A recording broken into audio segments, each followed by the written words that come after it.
பொது தேர்தலை முதலில் நடத்துமாறு பசில் மீண்டும் வலியுறுத்து. இலங்கையில் மற்றுமொரு வரிசை யுகம் ஆரம்பம். கனடாவில் அறிமுகமாகும் புதிய விசா நடைமுறை. கோவிட்-19 தடுப்பூசிகளால் பக்க விளைவுகள். உலகம் முழுவதும் இருந்து மருந்துகளை மீளப்பெறும் அஸ்ட்ராஜெனகா.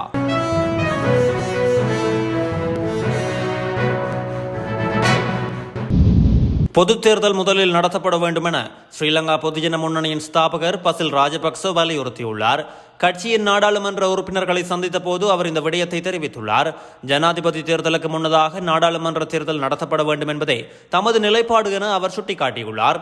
எனினும் முதலில் ஜனாதிபதி தேர்தலை நடத்துவதற்கு தற்போதைய ஜனாதிபதி ரணில் விக்ரமசிங்க முனைப்பு காட்டி வருவதாக அரசியல் வட்டார தகவல்கள் தெரிவிக்கின்றன. அண்மையில் ஜனாதிபதி ரணில் விக்ரமசிங்கவை பசில் ராஜபக்ச சந்தித்து பேச்சுவார்த்தை நடத்தியிருந்தார் என்பதும் குறிப்பிடத்தக்கது.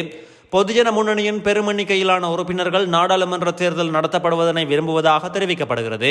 எனினும் எந்தவொரு தேர்தல் நடத்தப்பட்டாலும் அதனை எதிர்நோக்க ஆயத்தமாகுமாறு பசில் ராஜபக்ச கட்சி உறுப்பினர்களுக்கு அறிவுறுத்தல் வழங்கியுள்ளார்.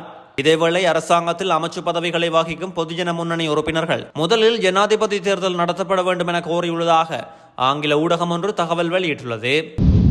நிலவும் கடுமையான வெப்பநிலையில் நுவரெலியாவில் மக்கள் நீருக்காக வரிசையில் காத்திருக்கும் நிலை உருவாகியுள்ளது. நுவரெலியா மாநகர சபைக்கு உட்பட்ட லவர்ஸ்லீப் விநாயகபுரம் மக்கள் கடந்த 21 நாட்களாக நீரின்றி பெரும் அசௌகரியங்களுக்கு முகம் கொடுத்துள்ளதாக தெரிவித்துள்ளனர். நுவரெலியா மாநகர சபைக்கு அண்மித்த பகுதிகளில் இவ்வாறான நிலைமையை காணப்படுவதாக தெரிவிக்கப்படுகிறது. மேலும் இது தொடர்பாக பல்வேறு சந்தர்ப்பங்களில் நுவரெலியா மாநகர சபை ஆணையாளருக்கு தெரிவித்திருந்த போதும் இதுவரை அதற்கான நடவடிக்கைகள் எடுக்கவில்லை என இந்த மக்கள் விசனம் தெரிவிக்கின்றனர். இதேவேளை பாடசாலை செல்லக்கூடிய மாணவர்கள் தமது பாடசாலை சீருடையை கழுவுவதற்கு கூட நீரின்றி பாடசாலைக்கு செல்லாமல் நீர் தேடி அலையும் ஒரு கடினமான நிலைக்கு தள்ளப்பட்டுள்ளனர். கனடாவில் வாழ்பவர்களின் பெற்றோர் மற்றும் தாத்தா பாட்டிகளை அந்த நாட்டுக்கு அழைத்து வருவதற்கான சிறப்பு விசா நடைமுறையை கனடா அறிமுகம் செய்துள்ளது. குறித்த விசா நடைமுறை மே மாதம் 21ஆம் தேதி முதல் நடைமுறையில் இருக்கும் என கனடா அறிவித்துள்ளது.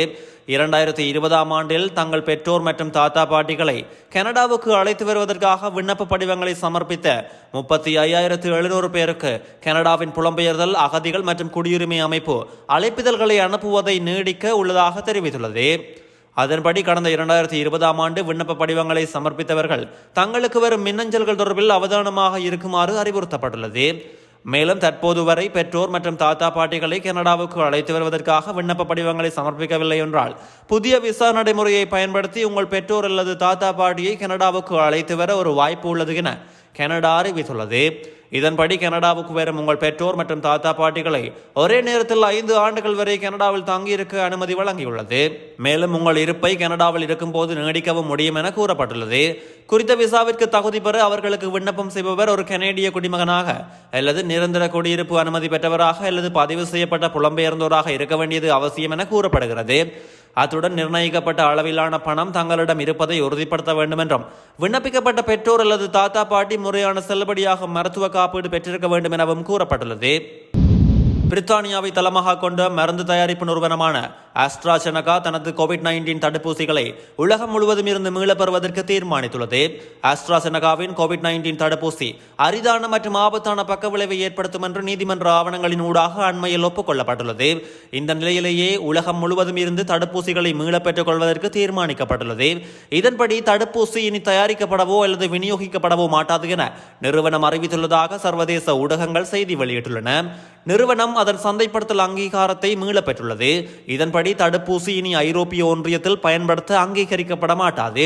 தடுப்பூசிகளை மீளப் பெறுவதற்கான விண்ணப்பம் மார்ச் 5ஆம் தேதி சமர்ப்பிக்கப்பட்ட நிலையில் மே 7ஆம் தேதி முதல் நடைமுறைக்கு வந்துள்ளதாக தெரிவிக்கப்பட்டுள்ளது. 2024ஆம் ஆண்டுக்கான 20-20 மகளிர் உலகக்கிண்ண கிரிக்கெட் தொடரின் தகுதிகான் சுற்றின் இறுதிப் போட்டியில் இலங்கை அணி 68 ஓட்டங்களினால் வெற்றி பெற்றுள்ளது. அபுதாபியில் நேற்று நடைபெற்ற இந்த போட்டியில் முதலில் துடுப்படுத்தாடிய இலங்கை அணி நிர்ணயிக்கப்பட்ட ஓவர்களில் 5 விக்கெட்டுகளை இழந்து 169 ஓட்டங்களை பெற்றுக் கொண்டது. தொடர்ந்து 170 ஓட்டங்களை வெற்றி இலக்காக கொண்டு பதிலுக்கு துடுப்படுத்தாடிய ஸ்கொட்லாந்து மகளிர் அணி 20 ஓவர்களில் 7 விக்கெட்டுகளை இழந்து 101 ஓட்டங்களை மாத்திரமே பெற்றுக் கொண்டது.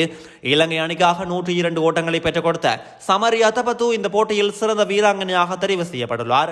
இதன் விளைவாக ஆஸ்திரேலியா, இந்தியா, நியூசிலாந்து மற்றும் பாகிஸ்தான் ஆகிய அணிகளுடன் இலங்கை ஏ குழுவில் இடம் பிடித்துள்ளது.